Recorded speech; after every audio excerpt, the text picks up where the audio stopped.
할렐루야.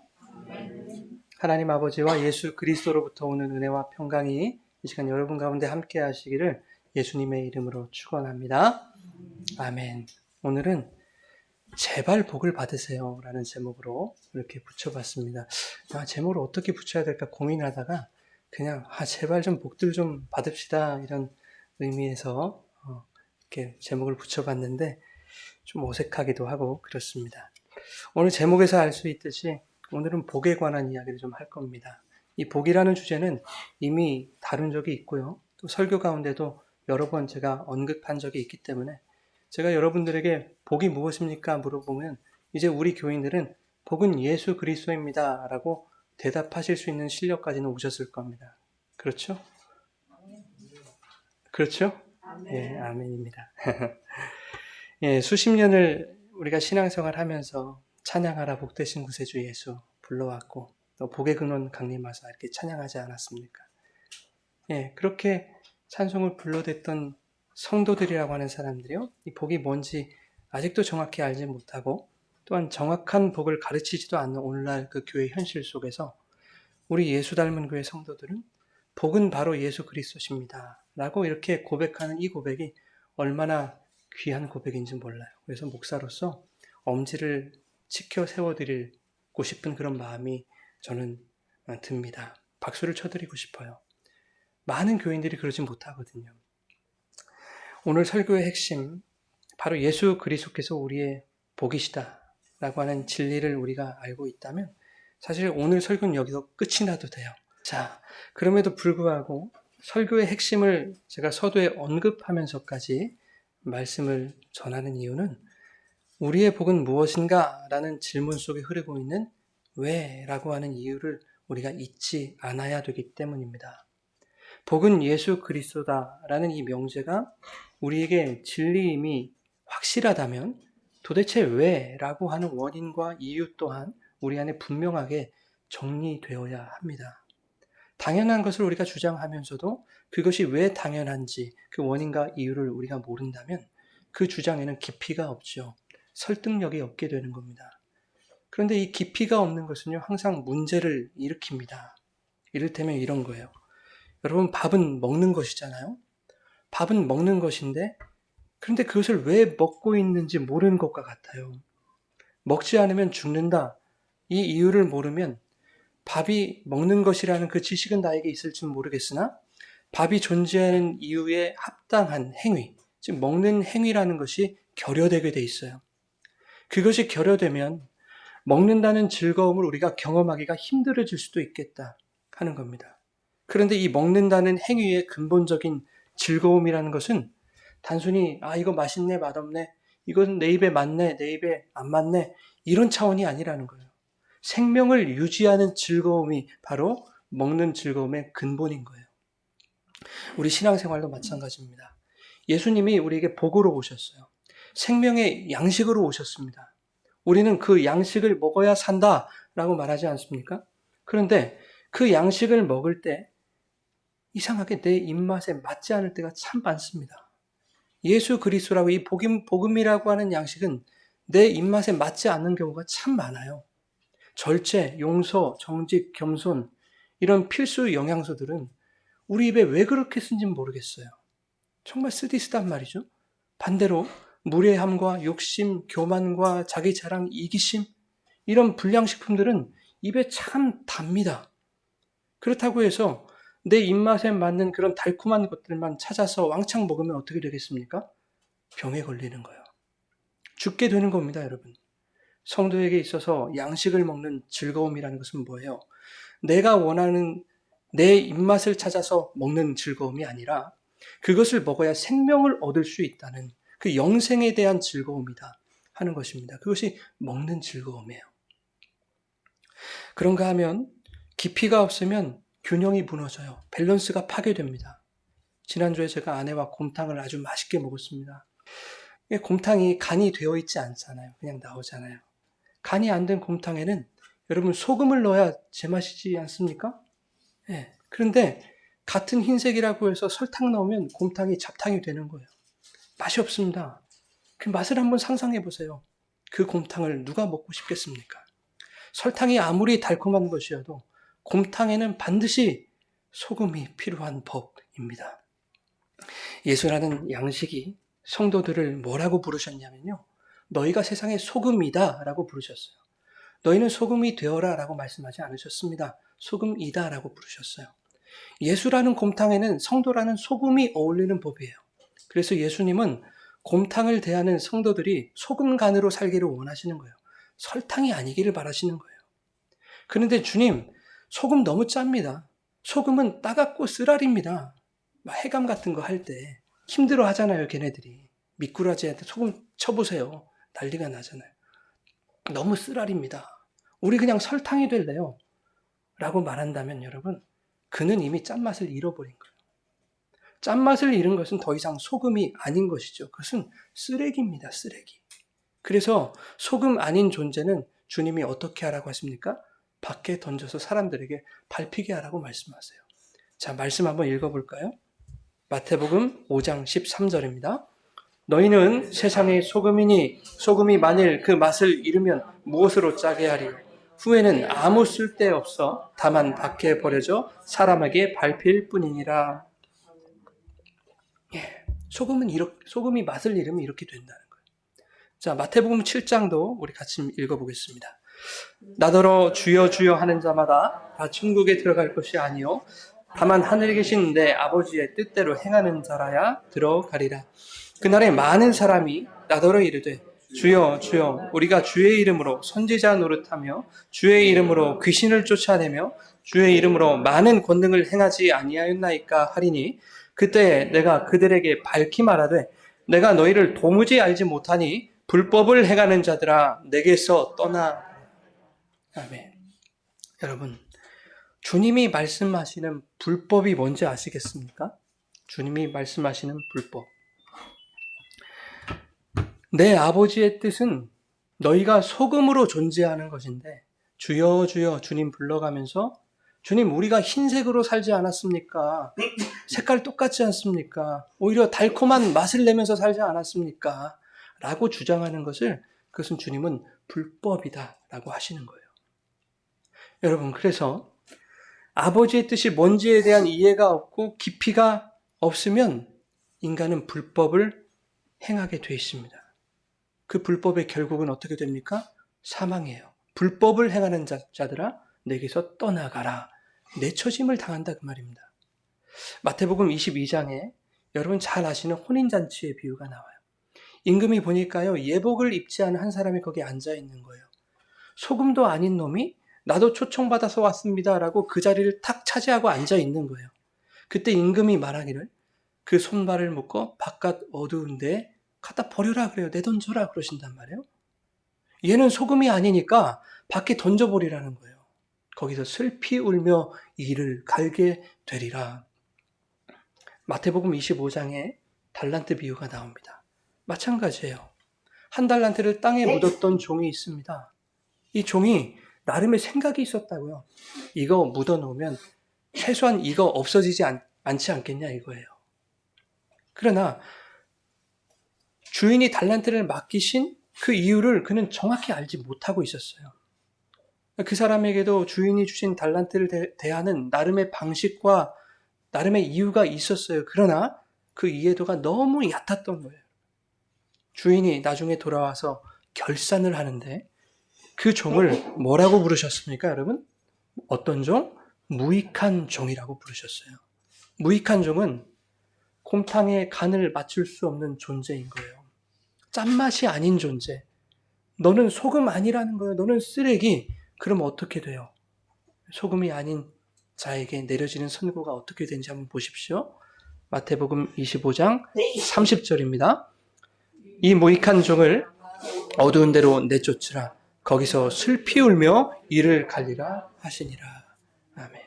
성경이 이렇게 일관적으로 말씀을 하신다고요. 여러분, 지난 3년이 넘는 시간 동안에 우리 예수 닮은 교회는요, 오직 예수 그리스도 십자가 복음만 얘기를 했어요. 앞으로도 그럴 것입니다. 그런데 도대체 왜 예수인지가 우리가 정리가 되지 않으면 예수가 진리라는 것을 알고 있어 라고 하는 그 자기 교만과 자만심에 빠져서 무익한 종의 자리, 바깥 어두운 데로 향하고 있는 그런 나를 감지하지 못하게 될 우려가 있어요. 우리만 잘났어, 뭐 이런 것들. 회사를 제가 3년 정도를 다니니까 회사가 너무 익숙해지더라고요. 재미도 생기고 겁도 없어지고 그러다가요 3년째 낭패를 본 적이 있어요. 중요한 것을 놓쳐가지고. 운전도 마찬가지 아닙니까? 1년 동안은 막 조심조심해요. 2년째는 슬슬 재미가 올라오는가 싶더니 3년 정도 되면은 겁을 상실합니다. 그래서 다들 레이서들이 되는 거예요. 그러다가 사고 납니다. 제 경험이에요, 여러분. 지난주에 한 선교사님과 만나서 이런저런 대화를 나누던 중에 이제 교회의 본질이 뭐냐, 뭐 이런 얘기를 좀 나눴어요.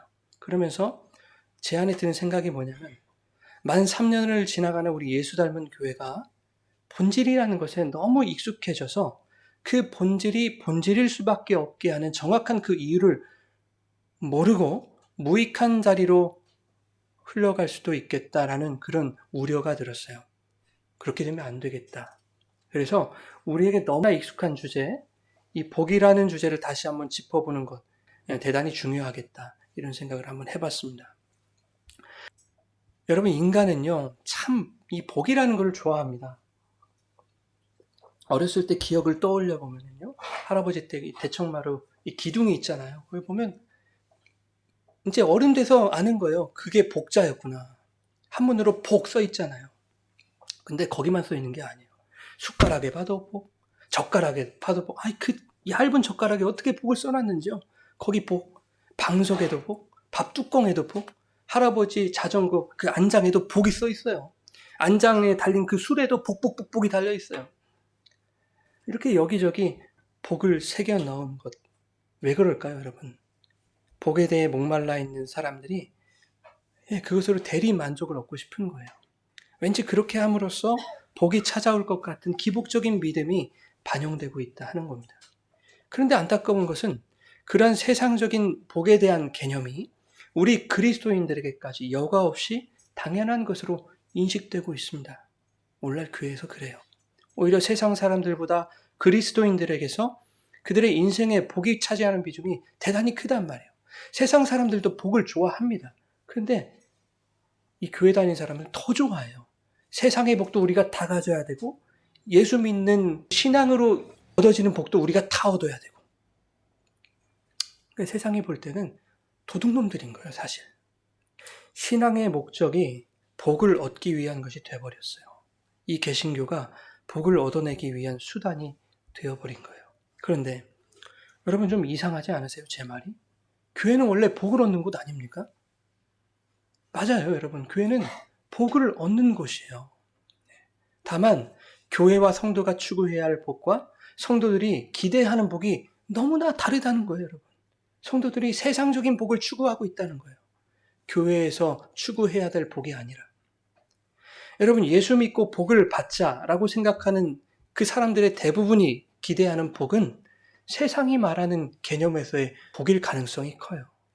돈, 명예, 권력, 인기, 합격, 승진, 건강, 결혼, 출산 이런 것들. 이 땅에서의 자신의 삶의 질과 가치를 높여줄 것으로 기대되는 그러한 것들을 복이다 생각합니다. 세상 사람들은 이러한 것들이 주어졌을 때 나 복 받았어 이렇게 느낀단 말이죠. 그런데 오늘날 교회의 수준도 그와 다르지 않다라는 겁니다. 예수 믿으면 세상 사람들이 복 받았다고 말한 그것들을 우리 주님께서 허락해 주실 것입니다라고 가르친단 말입니다. 많은 교회들이. 여러분, 과연 복이 무엇입니까? 서두에 말씀드린 것처럼 우리는 그 답이 예수 그리스도라는 것을 잘 알고 있어요. 그럼에도 불구하고 복이 무엇냐라는 이 질문부터 제가 시작하고 있는 것은 왜 그 예수가 복일 수밖에 없는지를 우리가 이제 성경을 통해서 추적해 보자라는 거예요. 그건 반드시 필요하겠다. 여러분, 복은 무엇입니까? 돈이나 건강, 소원, 성취 이런 것이 복입니까? 복이 맞죠, 여러분. 복입니다. 다만 이 땅, 이 세상이 설정해 놓은 복입니다. 그러나 성경은 땅에 속한 복, 세상 사람들이 말하는 그런 복을 복이라고 이야기한 적이 없어요. 단 한 번도. 성경은 전혀 다른 차원의 복을 우리에게 가르치고 있습니다.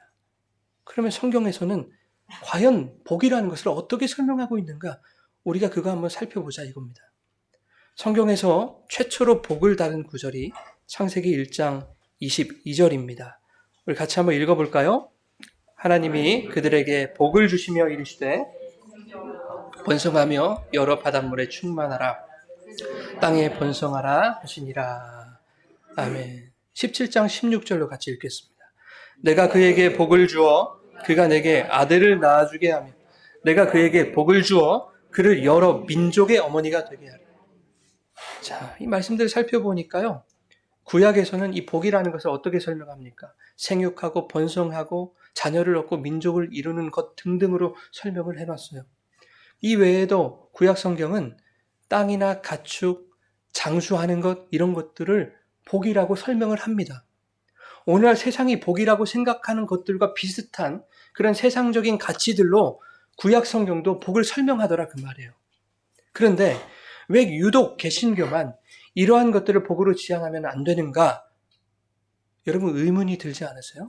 성경도 그렇게 말하고 있는데 왜 그런 것을 우리가 원하면 안 됩니까? 의문이 든다고요. 여러분 이러한 의문이 생길 때마다 여러분은 스스로에게 다음과 같은 질문을 반드시 던지셔야 돼요. 하나님이 이 성경을 왜 나에게 주셨는가? 라는 질문을 꼭 하셔야 됩니다. 부자 되고 소원 성취되고 건강하게 장수하고 도덕적으로 윤리적으로 잘 살아서 칭찬받게 하시려고 그렇게 그것을 위해서 우리에게 성경을 주셨는가? 아니라는 거예요. 하나님은 그것을 위해서 우리에게 성경을 주시지 않았어요. 우리가 그러한 것들을 원한다면요, 굳이 성경 보지 않아도 된다고요. 비결을 가르쳐주는 세상에 좋은 책들이 얼마나 많은 줄 아십니까? 얼마나 많은 강연들이 있는 줄 아십니까? 다른 종교들에서도 그런 것들을 가르치고 약속을 해준다고요. 부자 되는 것, 장수하는 것, 성공하는 것, 도덕적으로 사는 삶, 이런 것들이 나빠서 드리는 말씀이 아니에요. 여러분, 저는 여러분이 돈이 많았으면 좋겠어요. 그래서 저 곰탕도 자주 사주시고 그럼 좋겠어요. 건강하시고 또 장수하시기를 저는 바랍니다. 그리고 저 그렇게 기도해요. 그리고 좀 더 도덕적으로 윤리적으로 착하게들 사셔서 세상의 칭찬들도 좀 받으셨으면 좋겠어요. 여러분, 저를 포함해서. 그런데 그런 것들이 성경의 궁극적인 목적, 하나님이 성경을 주신 궁극적인 이유가 아니다라는 것을 말씀드리고 있는 거예요. 성경은 우리에게 예수를 소개하는 책입니다, 여러분. 예수가 어떤 분인가? 하나님이 성경을 우리에게 주신 이유는 성경을 통해서 그 예수를 알고 그 예수를 만나라는 거예요. 그것이 성경을 우리에게 주신 목적이에요. 여러분, 성경은요, 신약과 구약으로 되어 있어요. 구약과 신약은 옛 약속과 새 약속입니다. 근데 옛 약속인 구약이 무엇을 말하고 있는가? 이것을 한마디로 요약하면 학자들이 이렇게 요약을 해요. 오실 메시아에 대한 이야기다. 이렇게 얘기를 해요. 자, 오실 메시아를 통해서 구원의 완성을 허락하겠다라고 말하는 책이 구약과 신약, 이 성경 전체의 내용인 거예요. 그런데 구약이 예언한 그 오실 메시아가 신약에서 어떻게 됐어요? 성취가 됐다고요. 어떻게? 예수 그리스도가 오심으로 성취가 됐다고요. 오실 메시아가 오셨어요. 새 언약으로 오신 그 메시아 예수 그리스도께서 우리에게 뭐라고 말씀하시냐면은 나 보내신 이 하나님과 그 하나님, 그가 보내신 자, 나 예수를 믿는 자 구원하겠다라고 약속을 하셨단 말이에요. 그게 약속이에요. 성경의 약속. 그러면 다시 한번 돌아가 봅시다. 구약은 생육, 번성, 민족, 자녀, 가축, 땅, 재산, 장수 이런 것들을 복이라고 설명하고 있단 말입니다. 이 구약이 하나님이 주신 성경이고 오실 메시아에 대한 이야기라고 한다면 구약이 말하고 있는 번성, 가축, 재산, 장수, 자녀 이러한 것들로도 하나님은 누구를 설명하시기 원하실까요? 대답해 보세요. 예수님 설명하시겠죠? 맞아요, 여러분. 구약이 말하는 자녀, 번성, 장수, 땅 뭐 이런 세상적인 개념 같은 그러한 것들을 통해서 하나님은 예수 그리스도를 설명하시려는 거예요. 그 자체가 복이다라고 설명하시는 것이 아니라 그것은 복을 설명하기 위한 도구들일 뿐이에요.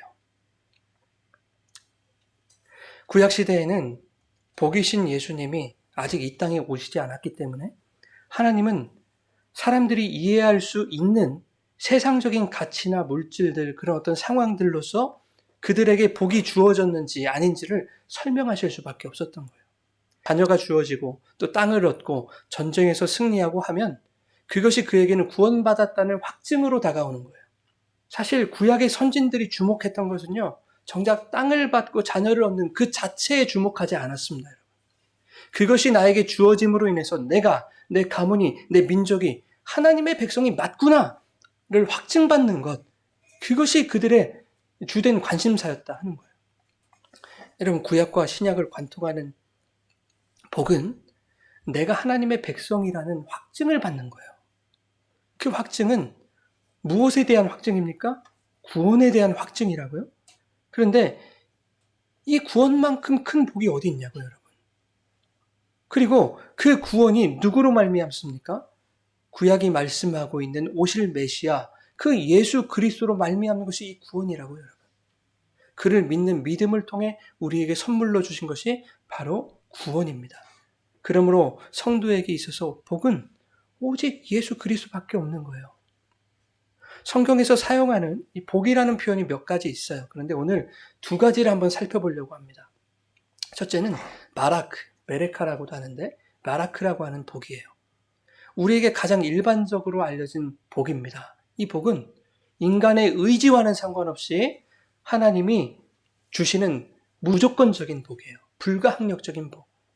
자, 창세기 12장 2절 말씀입니다. 우리 같이 한번 보겠습니다. 내가 너로 큰 민족을 이루고 너는 복이 될지라. 아멘. 하나님이 아브라함을 부르시는데요, 뜬금없이 이런 말씀을 하시는 거예요. 내가 너를 축복한다. 너는 복이 될 거야. 이렇게 말씀하시는 거예요. 그런데 성경은 이 아브라함이 하나님의 복을 받아야 할 타당한 이유를 설명해 주고 있지 않아요. 뭔가 아브라함이 복받기 위한 노력을 했다라든지 아니면 어떤 위대한 업적을 행했다라든지 이유를 성경이 말하고 있지 않습니다. 그냥 아브라함이 싫든 좋든 하나님이 그를 찾아가셨고 하나님이 일방적으로 그에게 복을 선언해 주신 거예요. 그게 바라크입니다. 인간에게서는 원인을 찾을 수 없는 하나님이 복의 근원이 되시는 무조건적인 복, 선택하신 자에게 부으시는 복, 그 복이 선언된 자는 결코 거부할 수 없는 불가항력적인 복, 이것이 우리가 일반적으로 말하는 성경에서의 복, 바라크라고 하는 것입니다. 그런데 이 바라크라는 복은요, 복이라는 뜻보다 더 근본적인 뜻이 있어요. 그 뜻은 뭐냐면 하나님이 우리와 함께 계신다라는 거예요. 예나 지금이나 유대인들은요, 복하면 돈이나 명예 이런 걸 떠올리질 않아요, 여러분. 그들은 하나님이 우리와 함께 계신다라는 것으로 복을 인식합니다. 오늘날까지도. 그들이 생각하는 복과 우리들이 생각하는 복이 왜 이렇게 다른 걸까요, 여러분? 그들은 그들의 모든 역사를 통해서 복이라는 것을 학습해왔기 때문에 그래요. 이를테면 이런 거예요. 하나님이 이스라엘 백성들이 하나님과 함께 했기 때문에 홍해를 건널 수 있었고, 하나님이 함께 하셔야 그들이 광야에서 신발도 얻어 신고 의복도 떨어지지 않고 만나 메추라기도 얻어 먹고 살았던 거예요. 하나님이 함께 하셔야 땅도 얻고 자녀도 얻고 장수를 할 수 있고, 하나님이 함께 하셔야 전쟁도 이길 수 있고. 그러니까 하나님이 함께 하신다는 것은 그들의 삶의 문제였던 거예요. 하나님이 함께 하셔야 살게 되는 그것이 바로 복이구나. 그게 바라크입니다. 그런데 이사야 7장 14절에 하나님이 이사야를 통해서 한 징조를 주시는데 이렇게 말씀합니다. 같이 읽겠습니다. 그러므로 주께서 친히 징조를 너희에게 주실 것이라.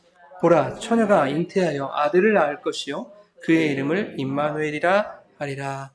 아멘. 자, 임마누엘을 예고하신단 말이죠. 이사야에. 그리고 8장 5절부터 10절에 이렇게 말씀합니다. 그 임마누엘이 무엇을 하는 분인지, 그리고 그 임마누엘이 어떤 분인지를 이렇게 설명하는데 여러분 눈으로 한번 따라와 보세요.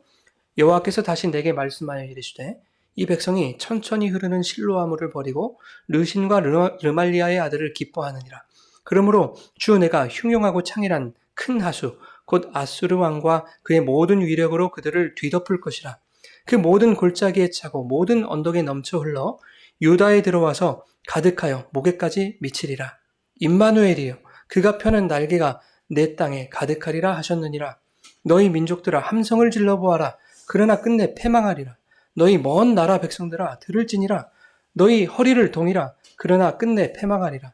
너희 허리에 띠를 띠라. 그러나 끝내 패망하리라. 너희는 함께 계획하라. 그러나 끝내 이루지 못하리라. 말을 해보아라. 끝내 시행되지 못하리라. 이는 하나님이 우리와 함께 계심이니라. 아멘. 이 내용을 요약해보면 이런 거예요. 이사야가 이스라엘의 대적들인 여러 이방 민족들에게 대해서 지금 하나님의 말씀을 대언하고 있는 거예요. 그런데 뭐라고 하냐면 임마누엘이 너희 이방 나라들을 모두 패망하게 하실 거라는 거예요. 그리고 그 임마누엘이 그 날개를 펴사 이스라엘을 구원하실 거라는 그 이야기를 하고 있는 거예요. 그런데 이 임마누엘의 뜻이 무엇인지 너무나 친절하게 10절에서 설명해 주지 않습니까? 하나님이 우리와 함께 계심이라. 자, 이 임마누엘의 징조를 말씀하시고는 700년 후에 무슨 일이 일어나는가 하면 그 임마누엘이 예언대로 세상에 태어납니다. 마태복음 1장 21절 23절 우리 같이 읽겠습니다. 아들을 낳으리니 이름을 예수라 하라. 구원할 자이심이라. 이 모든 일이 된 것은 주께서 선지자로 하신 말씀을 이루려 하심이니 이르시되 보라 처녀가 잉태하여 아들을 낳을 것이요 그 이름을 임마누엘이라 하리라 하셨으니 이를 번역한즉 하나님이 우리와 함께 계시다 함이라. 아멘. 임마누엘은 예수 그리스도잖아요. 그죠? 예수가 가시적으로 이 땅에 오시기 700년 전에도 하나님은 선지자 이사야의 입을 통해서 예수 그리스도가 임마누엘이다라고 하는 것을 선언하셨던 거예요. 그리고 그 예수야말로 하나님이 우리와 함께 하신다라는 그 복이다라고 하는 것을 천명하시는 거예요. 여러분, 복은 세상 사람들이 말하는 혹은 못된 목사들이 성도들을 현혹하는 그런 세상적인 가치들이 아닙니다. 절대 그럴 수 없어요. 우리가 성경을 믿는 사람들이라면 그런 것들을 세상의 우리의 복으로 인식할 수 없습니다.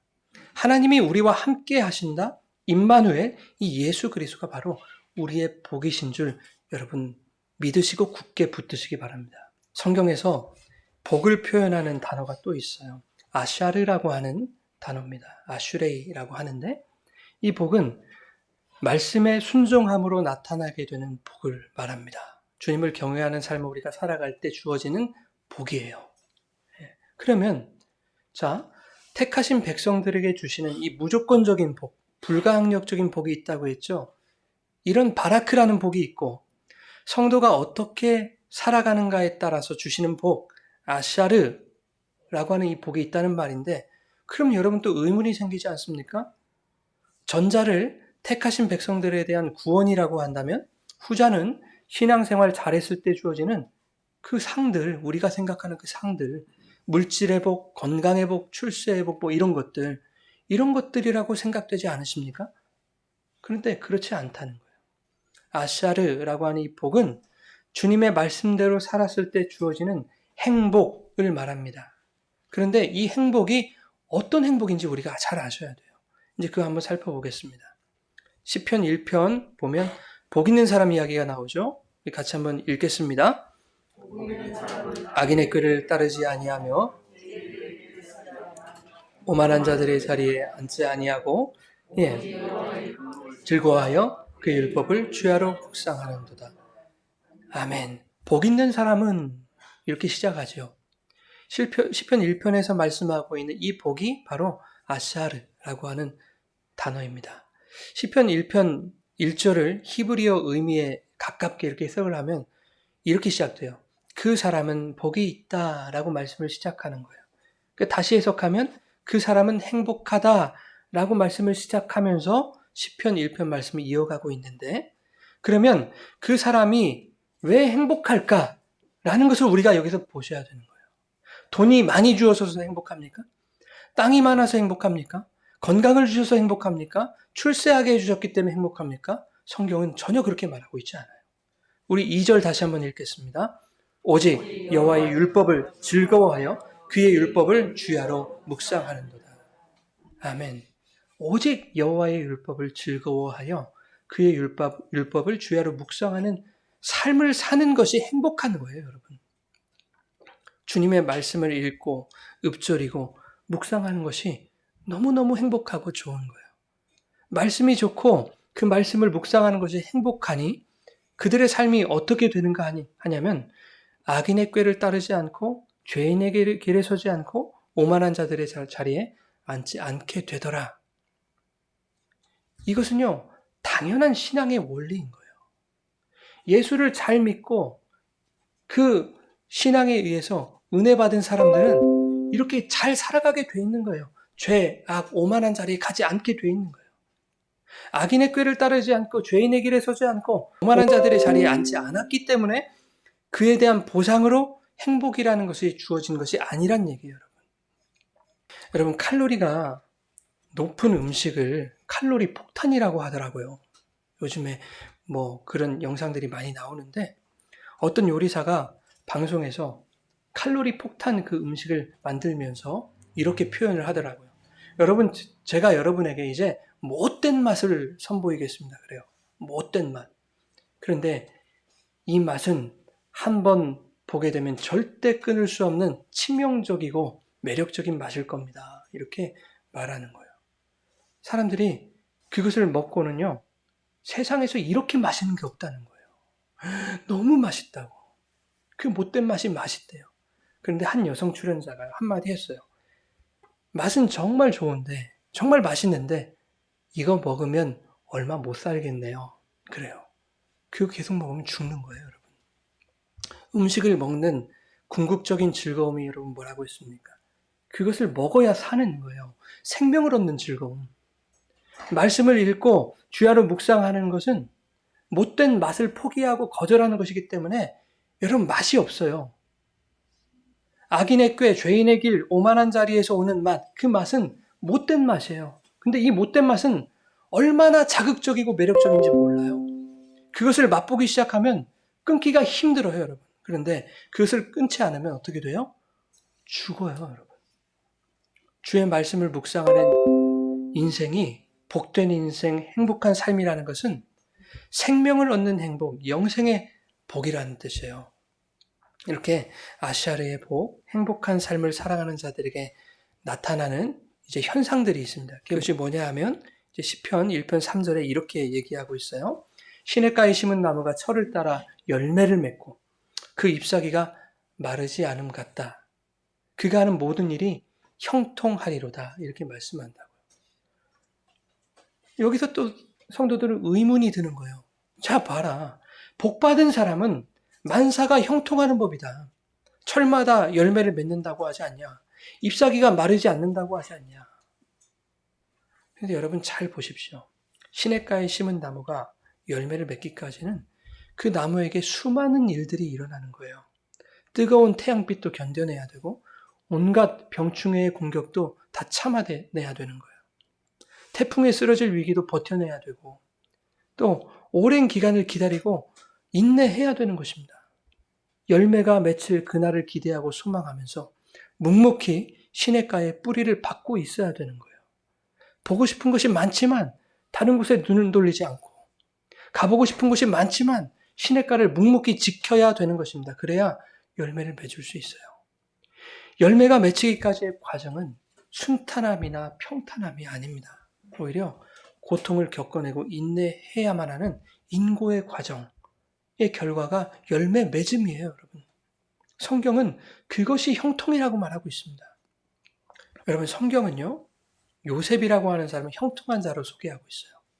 형들에게 버림받고 먼 타국에 노예로 팔리는 것, 모함을 당해서 옥에 갇히는 것, 여러분 그게 형통입니까? 성경이 요셉을 형통한 자라고 말하고 있는 것은 억울하고 비참하고 고통스러운 상황 속에서도 요셉이 하나님께 시선을 고정하고 주의 말씀 속에 심령의 뿌리를 내려 그 모든 상황들을 참아내고 인내하고 이겨내었기 때문이에요. 그 열매를 맺었기 때문이에요. 요셉의 형통은 상황이나 환경에 있지 않다고요. 성경은 하나님이 함께 하시는 것을 그의 형통이다라고 말씀하고 있어요. 그런데 그렇게 하나님이 함께 하시는 시냇가에 심은 나무처럼 형통한 삶을 살았던 요셉의 삶에 열매가 맺히더라 하는 거예요. 어떤 열매입니까? 애굽의 총리가 되는 열매라고 혹시 생각하십니까? 아니에요. 성경은 고작 총리가 된 것을 형통이나 열매로 설명하지 않아요. 그렇게 성경은 스케일이 작지 않습니다, 여러분.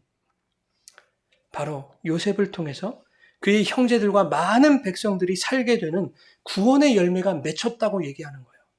창세기 50장 20절에 당신들은 나를 해하려 하였으나 하나님은 그것을 선으로 바꾸사 오늘과 같이 많은 백성의 생명을 구원하게 하시려 하셨나니. 이게 요셉의 고백이었다고요. 여러분, 하나님이 성도들에게 맺게 하신 열매는 부귀와 영화를 위한 그런 열매가 아니라 많은 백성들의 생명을 구원하는 열매예요. 우리를 비롯하여. 그런데 그리스도인이라고 하는 사람들이 예수를 믿어 복을 받는다는 것을 예수 잘 믿으면 나를 위한 세상적인 열매가 주렁주렁 맺힌다라는 것으로 생각하면 어쩌자는 말입니까, 여러분? 시냇가에 심은 나무가 열매를 맺으면 그 나무는 그 열매 못 먹습니다, 여러분. 시냇가에 심은 나무는 맺힌 열매를 못 먹는다고요. 다른 이들에게 모두 나눠줘야 되는 거예요. 결국 나무는 다 나누어 주기 때문에 가난한 나무가 되는 거예요. 그래서 시편 1편에 복 있는 사람은 가난하단 말입니다, 여러분. 그런데 시편 1편의 복이 마태복음 5장 8복으로 이어지는 거예요. 그 8복에서 뭐라고 하십니까? 가장 처음에 심령이 가난한 자는 복이 있다 말씀하신단 말이에요. 예수님이 공생애를 시작하시는데 병을 고치시고 귀신 쫓으시는 여러 가지 기적들을 행하시니까 무리가 여기저기서 막 몰려듭니다. 인기가 있을 수밖에요. 마태복음 4장에 이렇게 말씀해요. 그의 소문이 온 수리아에 퍼진지라 사람들이 모든 앓는 자, 곧 각종 병에 걸려서 고통당하는 자, 귀신 들린 자, 간질하는 자, 중풍병자들을 데려오니 그들을 고치시더라. 데가볼리와 갈릴리와 예루살렘과 유대와 요단강 건너편에서 수많은 무리가 따랐다. 자, 병나는 것을 복으로 여기는 사람들, 귀신 떠나가는 것을 복으로 여기는 사람들, 수많은 사람들이 저마다의 복을 기대하면서 예수님께 막 물려들고 있는 것입니다. 그러자 예수님이 뭘 하시는가 하면 바로 방금 읽어드린 말씀 다음 구절부터 마태복음 5장이 시작되는데 복에 대해서 가르치시는 산상설교가 시작되는 거예요. 제자들 불러 모으시고는 얘들아, 내가 복으로 왔는데 말이지 사람들이 이 복에 대해서 여전히 잘못 알고 있더라. 복이라는 것을 어떤 현상이나 이적이나 기적 같은 걸로 여전히 그렇게들 생각하고 있더라. 그래서 제자들에게 말씀하시는 거예요. 다시 복은 그런 것이 아니다. 복은 바로 이것이야 라고 말씀하시는 것이 바로 산상수훈입니다.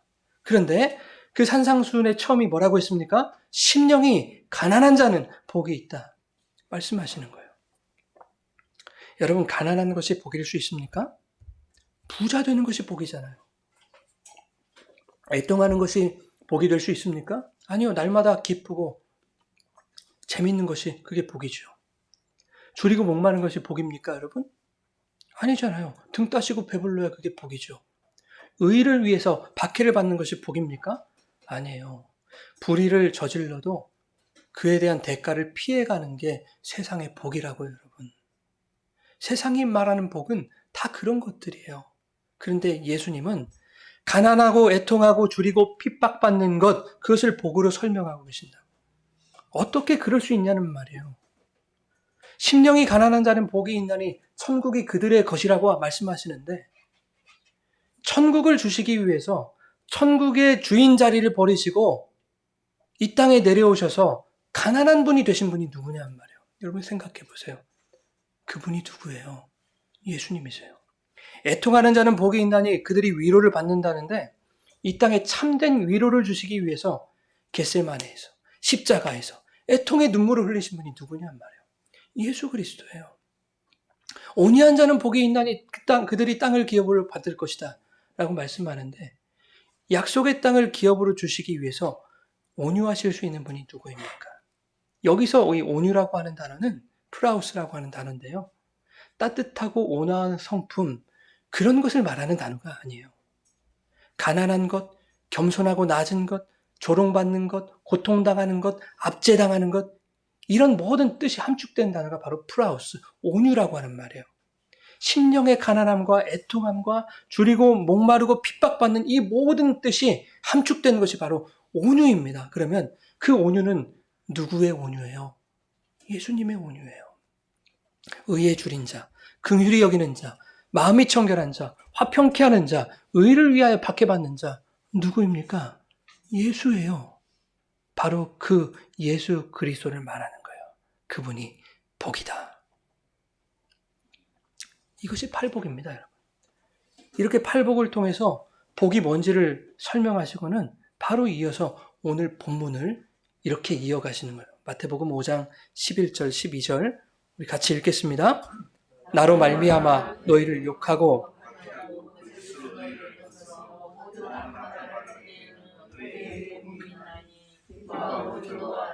하늘에서 너희의 상이 큼이라.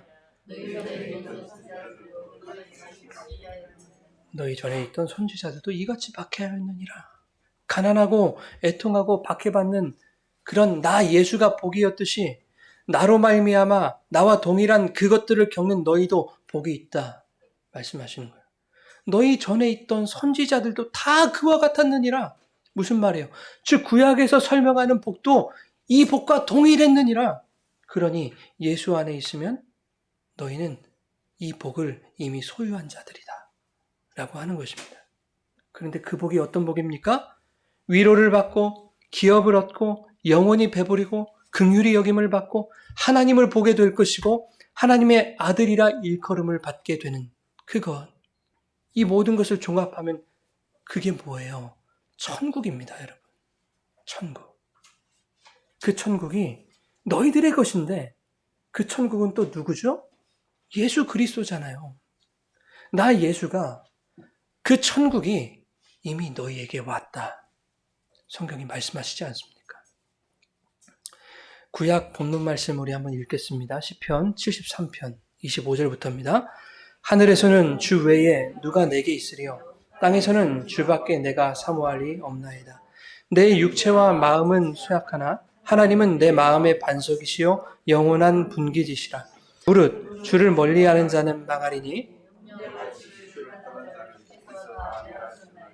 하나님께 가까이함이 내게 복이라. 내가 주 여호와를 나의 피난처로 삼아 주의 모든 행적을 전파하리이다. 아멘. 여러분 나중에 이제 댁에 돌아가셔서 시편 73편을 꼭 한번 읽어보십시오. 시간이 없어서 제가 이렇게 읽어드리지 못하지만 내용은 이런 거예요. 하나님 왜 이렇게 세상이 불공평합니까? 시편 73편 서두에 말씀하거든요. 마음이 정결한 자에게 하나님 선을 행하신다고 말씀해요. 하나님 그런 하나님으로 알고 있는데 왜 나는 이렇게 고통스럽고 악인들만 형통하는 것입니까? 왜 악인들은 눈알이 튀어나올 정도로 그렇게 뒤룩뒤룩 살만 찌고 왜 저는 이렇게 고통을 받는 것입니까? 악인들은 그들이 마음에 소원하는 것 이상으로 다 이루어지더군요. 그런데 나는 이게 왜 이 모양 이 꼴입니까? 마음이 정결한 자에게 선을 행하시는 게 정말 맞습니까, 하나님? 이렇게 불평하면서 탄식하고 있는 거예요. 그런데 시인은 결국 깨닫게 됐어요. 마음이 정결한 자에게 선을 행하시는 그 하나님을 바라보게 됐습니다. 하나님의 성소에 들어가서 하나님을 만나게 될 때 비로소 악인들의 종말을 깨닫게 된 거예요. 그래서 73편 17절에 이렇게 말합니다. 하나님의 성소에 들어갈 때야 그들의 종말을 내가 깨달았나요. 내가 주를 뵙게 되니 그 모든 것이 다 깨달아졌다는 얘기예요. 여러분 마음이 청결한 자는 복이 있나니 그가 하나님을 볼 것임이라. 이 마태복음 5장의 말씀이요. 이미 시편 73편에 그대로 들어가 있는 거예요. 그렇군요, 하나님. 악인의 형통이 영원한 것이 아니었군요. 형통이라고 생각했던 세상적 가치들이 전멸되고 심판받는 날이 오는 것이군요. 그렇다면 그러한 것들은 우리가 사모할 것이 못 되는군요. 시편 기자는 이렇게 고백하고 있는 거예요. 그리고 오늘 본문에 이렇게 고백합니다. 하늘과 땅에 우리가 사모할 분은 오직 주님밖에 없습니다. 주님이 나의 복이십니다. 26절에 내 육체와 마음은 쇠약하지만, 이게 무슨 말입니까? 그렇게 가난하고 애통한 나, 줄이고 원수로부터 박해를 받는 그런 나이지만 하나님이 그런 나에게 반석이요 분깃이 되어주셨습니다. 그리고 28절에 분명하게 이렇게 고백하죠. 하나님께 가까이 하는 것이야말로 나의 복입니다. 하나님께 가까이 하는 게 뭐예요? 임마누엘이죠. 하나님 함께 하시는 거. 그게 나의 복입니다. 결론은 주님이 복이라는 거예요. 우리가 찬송을 부리잖아요. 내 주를 가까이 하게 함은 십자가 짐 같은 고생이나 내 일생 소원은 늘 함께하면서 주께 더 나아가기 원합니다. 주님을 가까이 하는 것이 복이라고 하는데요. 동시에 주님을 가까이 하는 것은 십자가 지는 고난이래요. 고통이래요. 즉 성도의 복은 예수께서 십자가에 달려 온갖 수치와 고난을 당하셨던 것처럼 성도의 삶 속에 찾아오는 핍박과 환난을 거절하지 않고 주님과 함께 십자가를 지는 것. 언제 어디서나 주님과 동행하는 것.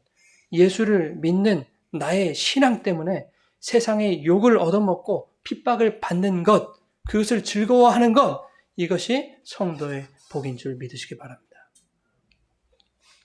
오늘 에베소서 본문 말씀에는 복의 내용이 무엇인지 정확하게 나와 있습니다. 우리 한번 읽어보시죠. 찬송하리로다. 하나님 곧 우리 주 예수 그리스도의 아버지께서 그리스도 안에서 하늘에 속한 모든 신령한 복을 우리에게 주시되 곧 창세전에 그리스도 안에서 우리를 택하사 우리로 사랑 안에서 그 앞에 거룩하고 흠이 없게 하시려고 그 기쁘신 뜻대로 우리를 예정하사 예수 그리스도로 말미암아 자기의 아들들이 되게 하셨으니 이는 그가 사랑하시는 자 안에서 우리에게 거저 주시는 바 그의 은혜의 영광을 찬송하게 하려는 것이라. 우리는 그리스도 안에서 그의 은혜의 풍성함을 따라 그의 피로 말미암아 속량 곧 죄사함을 받았느니라. 아멘. 자, 3절에는요. 하나님께서 성도에게 하늘에 속한 모든 신령한 복을 주셨다라고 말해요. 하늘에 속한 모든 신령한 복이에요. 그 복이 뭔지를 이제 4절 이하에 명쾌하게 설명해 주시는데, 첫째 뭡니까? 창세전에 그리스도 안에서 우리를 택하셨다. 그 택하심이에요. 둘째는 거룩하고 흠이 없게 하시려고 기쁘신 뜻에 따라 우리를 뭐 하셨다? 예정하시는 거예요. 셋째는 예수님으로 말미암아 하나님의 무엇이 되게 하셨다? 예, 자녀를 삼아주신 거예요. 넷째는 우리에게 거저 주시는 은혜의 영광을 찬송하게 하려는 것이에요. 그리고 7절에 뭐라고 합니까? 그의 피로 말미암아 속량 죄사함을 받게 하셨다. 구원의 은혜를 주셨다. 라고 하는 거예요. 이게 복입니다, 여러분. 택하시고 예정하신 자들이 하나님의 자녀가 되는 구원, 그 영생을 얻는 것, 이것이 하늘에 속한 모든 신령한 복이에요. 더 보탤 것도 없고 뺄 것도 없는 모든 신령한 복은 바로 그것밖에 없어요, 여러분. 이 외에 다른 복은 없는 거예요. 그러면 신령한 복이 주어지는 근거가 뭐냔 말이에요. 본문 3절 한번 눈으로 보세요. 찬송하리로다. 하나님 곧 우리 주 예수 그리스도의 아버지께서 누구 안에서? 그리스도 안에서 하늘에 속한 모든 신령한 복을 우리에게 주셨대요. 그리스도 안에서 복을 받는 거예요. 그리스도 밖에 있으면 복이 주어지지 않아요. 팔복에서의 그 복이 누구라고 했습니까? 예수님이에요. 그런데 그 예수님 안으로 들어가야 우리는 그 복을 얻을 수 있는 거예요. 예수님에서 멀어지면 우리는 그 복을 얻을 수 없습니다. 그래서 내 주를 가까이 함이 나에게 복이 되는 거예요. 자, 이 그리스도 안에서라고 하는 말은요, 이런 뜻이에요. 그리스도의 힘으로, 그리스도에 의하여, 그리스도를 인하여 라고 하는 뜻이에요. 예수 없이는 이 모든 신령한 복이 우리에게 주어질 수 없다는 겁니다. 그러므로 우리에게 있어서 복덩이는 누구예요? 예수밖에 없어요, 여러분. 예수밖에 없어요. 4절에 보십시오. 그리스도 안에서 우리를 택하셨다고. 5절 보십시오. 예수 그리스도로 말미암아 아들들 되게 하셨다. 6절 보십시오. 그가 사랑하는 자 누구입니까? 예수 그리스도 그 안에서 우리에게 거둬주셨다. 7절은 그리스도 안에서 속량받았다. 어느 한 구절 예수가 빠진 구절이 있어요. 이 복을 언급하는데 어느 한 구절에서 예수가 빠지지 않아요. 자, 이제 시편 133편 3절 말씀 한번 보겠습니다. 같이 읽어보시죠. 헐몬의 이슬이 시온의 산들에 내림 같도다. 거기서 여호와께서 복을 명령하셨나니 곧 영생이로다. 아멘. 여러분, 하나님이 우리에게 명령하신 복이 있습니다. 분명하죠? 말씀에 기록하잖아요.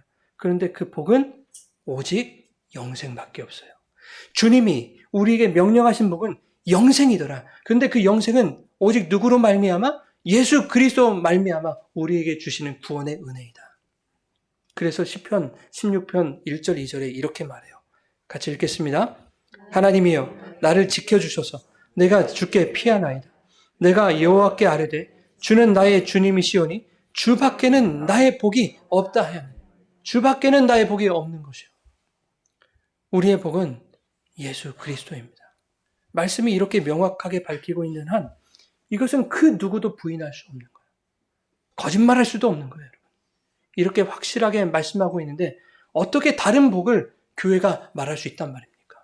어떻게 성도가 다른 복을 추구하고 다른 복을 원할 수 있단 말입니까? 그럴 수는 없는 거예요. 여러분, 이 복이라는 단어 아까 바라크라고 했죠. 이 단어 하나님이 우리와 함께 계시다라는 말인데 저주하다, 욕하다라는 뜻도 있어요. 이게 특히 욥기 1장, 2장에 보면 이 단어가 주님을 향하여 욕하다라고 하는 그런 뜻이 있어요.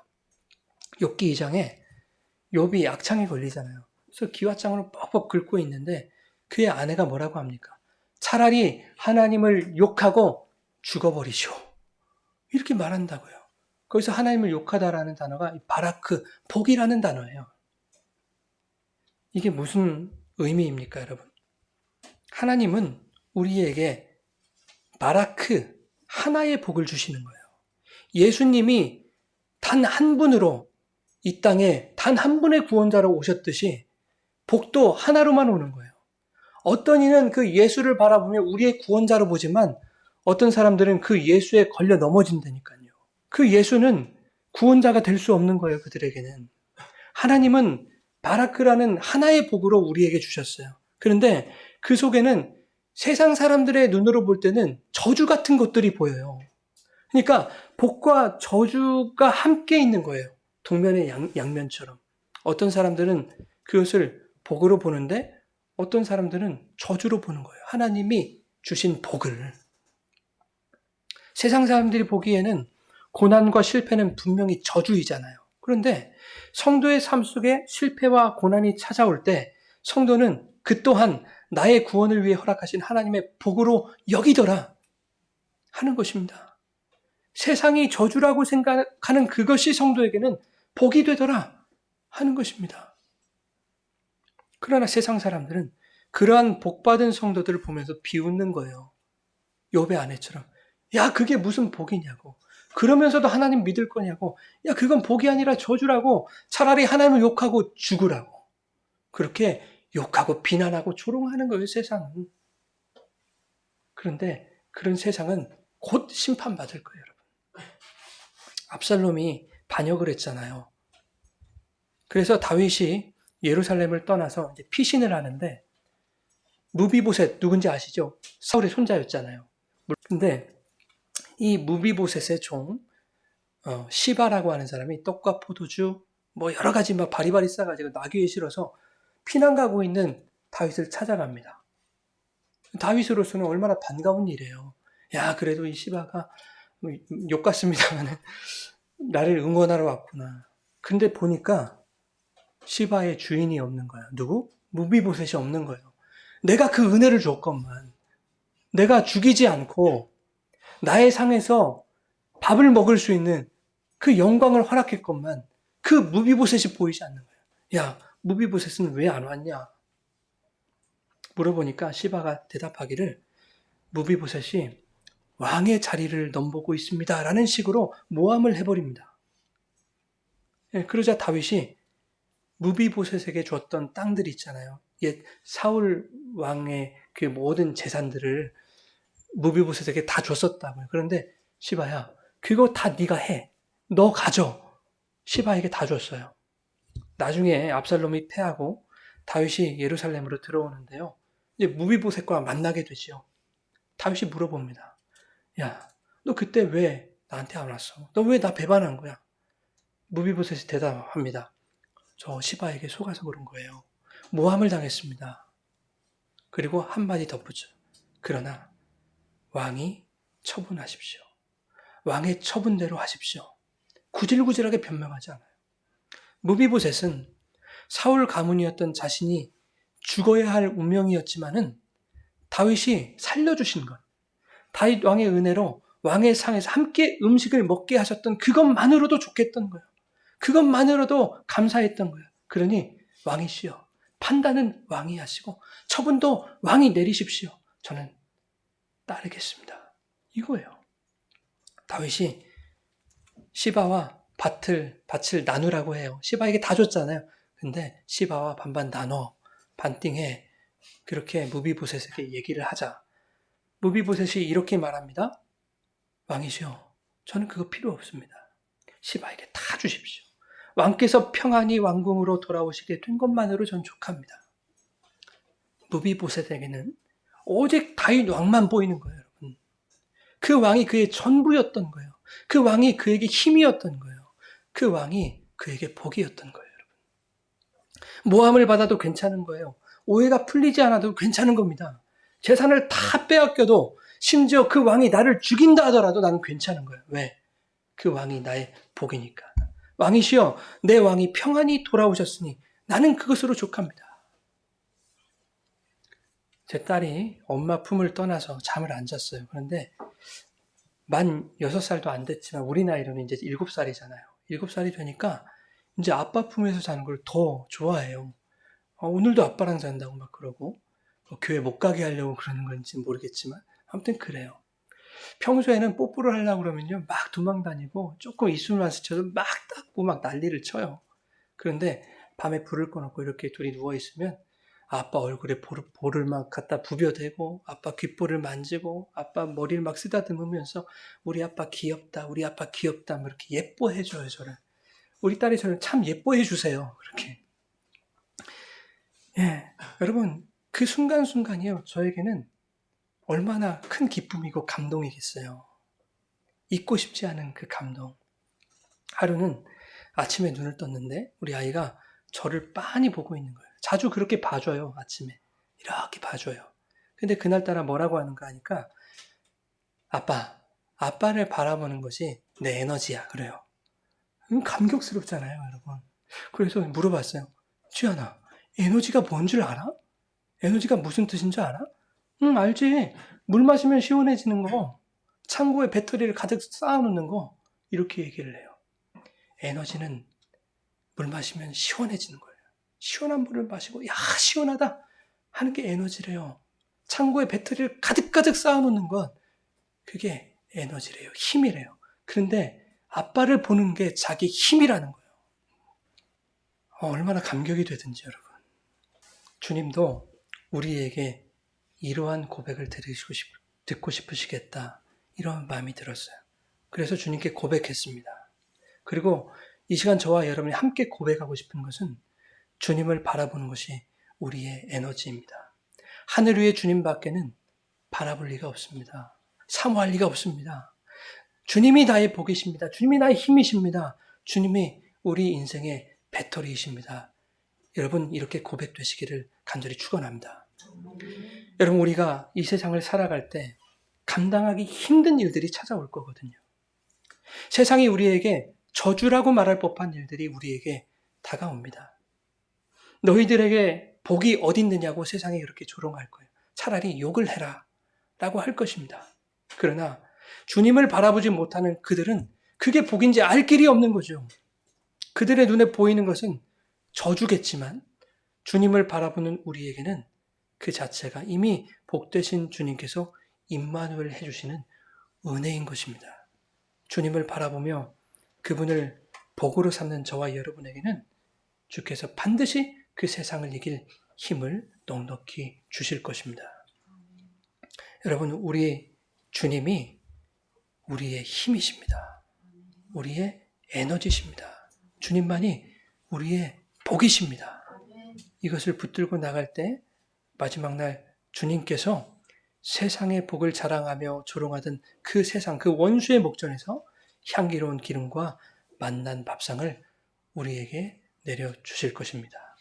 그날이 올 때까지 그 복을 붙들고 끝까지 승리하고 이기는 저와 여러분 되기를 간절히 바랍니다.